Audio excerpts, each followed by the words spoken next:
Segundo a interpretação que venho delineando, um ser humano é um composto de matéria e alma. São Tomás aceita esse tipo de interpretação totalmente. Conforme ele indicara, uma de suas vantagens é que ela pode dar uma descrição clara da unidade de uma pessoa humana.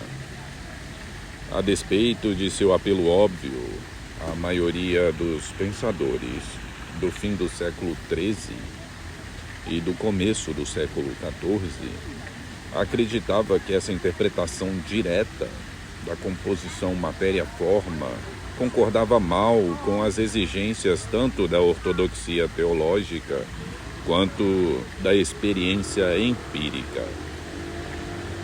Tanto as objeções teológicas quanto as filosóficas recaem sobre a mesma preocupação, a de que São Tomás não consegue dar uma explicação da identidade de um corpo após a morte. De acordo com ele, um cadáver não é, em sentido algum, idêntico ao corpo vivo que o antecede. A identidade de um corpo requer a identidade de sua forma. Mas, conforme vimos, a morte é explicada pelo fato da matéria perder um tipo específico de forma substancial e ganhar outro. Então, um corpo vivo e um cadáver são totalmente diferentes. Há dificuldades óbvias nessa teoria de São Tomás. Teologicamente, ela significa que o corpo morto de Cristo é numericamente distinto de seu corpo vivo, uma afirmação que fora condenada por Robert Q. Wardby, arcebispo de Cantuária, em 1277. Filosoficamente, poderíamos muito bem querer afirmar que os corpos, embora não as substâncias de que são partes, retêm suas identidades após a morte. Para permitir essas várias ideias teológicas e filosóficas, Scotus, seguindo uma linha padrão adotada pela maioria dos pensadores do final do século XIII, sustenta que precisamos postular, ao menos, duas formas substanciais em qualquer composto animado.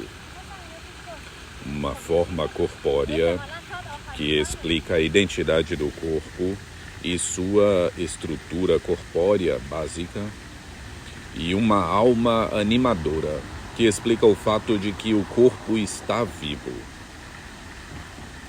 Os argumentos de Scotus em favor dessa posição focam todos na persistência aparente de um corpo após a morte.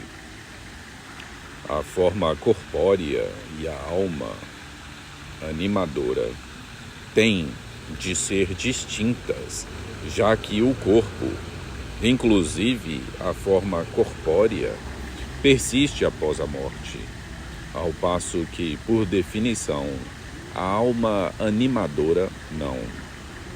O argumento esteia-se na pressuposição de que o mesmo corpo de fato permanece, uma pressuposição que São Tomás poderia querer questionar. Afinal de contas, embora um corpo vivo e um corpo morto tenham propriedades estruturais muito semelhantes até o fundo do nível molecular, eles, de fato, comportam-se de maneiras muito diferentes, e isso poderia fazer com que quiséssemos afirmar que são numericamente distintos um do outro. Então, um segundo argumento tenta mostrar que temos boas razões para supor que o corpo permanece. Vários tipos de causas de morte, esfaqueamento ou afogamento, para usar os exemplos de Scotus, sempre produzem corpos do mesmo tipo. mas agentes tão diferentes como a água e uma faca não parecem, à primeira vista, ser os tipos de coisas que produziriam o mesmo tipo de efeito. Então, só podemos explicar a presença de um cadáver após as formas propostas de assassinato, recorrendo à persistência de alguma outra forma, a saber, a forma corpórea. A água e a faca não produzem efetivamente nada, no fim das contas. São Tomás, creio, simplesmente teria de afirmar que, sob as circunstâncias corretas, facas e lagoas podem mesmo produzir especificamente os mesmos efeitos, onde as circunstâncias corretas poderiam incluir uma consideração da natureza da forma do ser vivo antes de sua morte.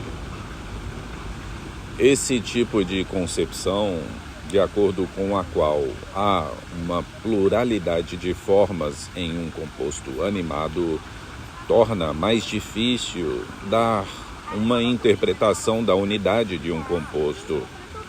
De fato, podemos achar difícil ver que sentido, afinal, pode ser dado a se chamar a alma animadora de forma, dada a afirmação básica de que as formas dos objetos materiais deveriam ter alguma função na estruturação de um corpo. Scotus está muito ciente de ambas dificuldades e gasta algum tempo tentando descobrir alguma solução filosófica para elas, embora tenha-se de admitir que sua solução, a segunda, é definitivamente aporética. Conforme vimos, São Tomás acredita que uma posição pluralista não consegue dar uma descrição da unidade de um composto animado. A resposta inicial de Scotus a Tomás de Aquino é negar qualquer identificação direta de simplicidade e unidade. Concordo que uma coisa tem uma existência, mas nego que uma existência necessite somente de uma forma substancial. Obviamente, Scotus precisa ser capaz de mostrar como até mesmo objetos muito complexos ainda conseguem satisfazer exigências para a unidade substancial. Sua estratégia básica é argumentar que dois ou mais objetos, digamos corpo e alma ou matéria e forma corpórea, unem-se para formar uma substância, em vez de, digamos, um agregado, se o todo formado com base neles tiver algumas propriedades que não poderiam ser possuídas somente pelas partes. Scotus supõe que as partes de uma substância simplesmente não são o tipo certo de coisas para serem os sujeitos das propriedades de toda a substância. Essa interpretação é fortemente antirreducionista. Uma substância é mais do que só a soma de suas partes. A interpretação não explica o que acontece com as formas substanciais que faz com que elas possam ser partes de unidades desse tipo. Scotus, como um bom aristotélico, fala da capacidade de uma forma efetivar, actualizing, certa potência passiva em seu sujeito. Conforme Scotus entende isso significa que uma forma começa a ser inerente a um objeto pré-existente, seja ele matéria ou corpo, de modo que a união dos dois, a forma e o objeto pré-existente, dá origem a uma terceira coisa realmente distinta deles. Obviamente, o conjunto de relações potência-efetividade em um composto que inclui muitas formas substanciais terá alguma complexidade. É essa complexidade que São Tomás consideraria como inconsistente com qualquer fala de unidade substancial. A união de forma corpórea com matéria resulta na existência de um corpo, de modo que a forma corpórea efetiva a potência da matéria para ser o sujeito da alma intelectiva. Mas essas relações de efetivação são transitivas de tal maneira que a efetivação de uma alma da potência de um corpo implica que a alma efetive uma potência também na matéria. Nessa medida, então, a alma é uma forma corpórea.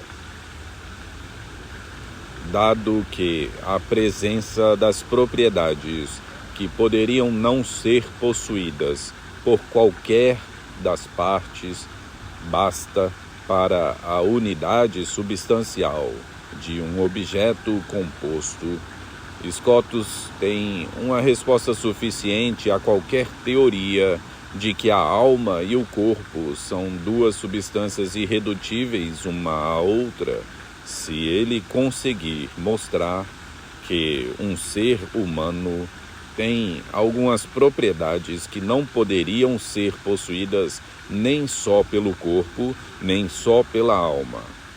Scotus crê que algumas dessas propriedades existem, especificamente nossos poderes vegetativos e sensitivos.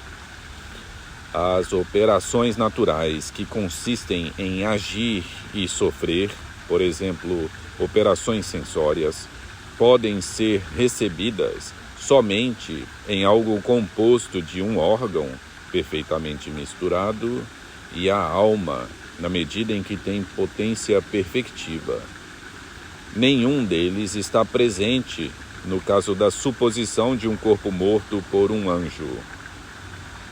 O recipiente próximo de qualquer operação sensitiva, porém, é composto de matéria e forma, como fica claro com base nas passagens iniciais do De Sensu et Sensato. A ideia é que um órgão inanimado, o olho de um cadáver, por exemplo, não pode funcionar. Ele não consegue sentir as coisas. É claro, se fosse transplantado para o corpo de uma pessoa viva, conseguiria. Mas isso só realça o ponto de Scotus de que o funcionamento do olho depende do próprio olho ser um composto de parte corporal e alma.